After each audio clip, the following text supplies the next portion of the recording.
Hi, my name's Sonny. I've always been a fan of Ludwig drums. I'm based in London in the United Kingdom. I have 3 Ludwig drum kits. I know some collectors have many drum kits. That's not my aim, to collect as many kits as possible. I like to play drums, and it's nice to have a decent kit that delivers in sound and looks good. There's something special about the way Ludwig drums sound. I just love the traditional chrome hardware, especially the classic and imperial lugs on them. A drummer friend of mine sold me an old vintage drum kit for next to nothing, as he knew I was a fan of the drum brand. The kit was a Ludwig 75th anniversary model, which is also known as the Eagle kit. It's a 9-ply maple poplar blend in the veneer. The rack toms are power tom sizes, which are slightly bigger than standard, so they're 13 times 12, 12 times 11, and the floor tom and the bass drum are standard 16 times 16, 22 by 14. I think he'd had the drums in his garden shed for some years. In addition to this, the drums had already succumbed to some abuse before he bought them many years ago. There were no bottom heads or rims on any of the toms, and a shockingly bad repair on one of the bass drum hoops, which was an original hoop. The front hoop had been replaced with a modern Ludwig hoop, but the claws were just sort of generic ones you can get.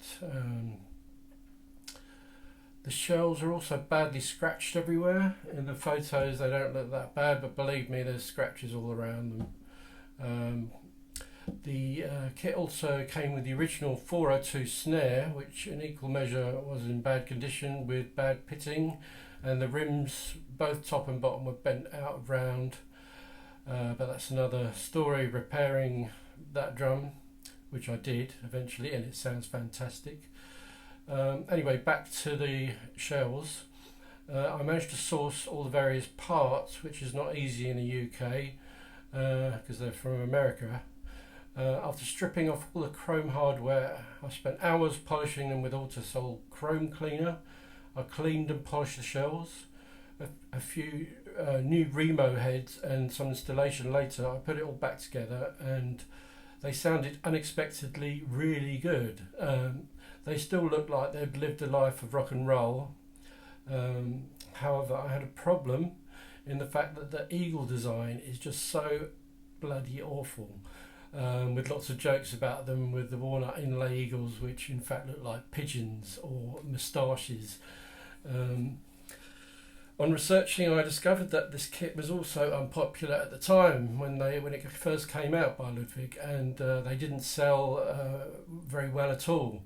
And what happened in the end, Ludwig themselves rewrapped a lot of their stock of this drum kit to cover up the eagles with a wrap, just so they can sell the large stock of kit on.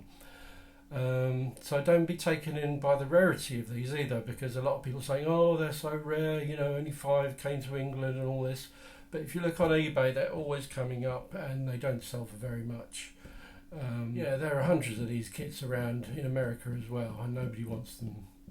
They just end up selling on eBay for less than half the worth the actual fittings are, which I don't understand, because the chrome lugs and everything else like that are hundreds of pounds. But one of these eagle kits will go for 400 quid sometimes.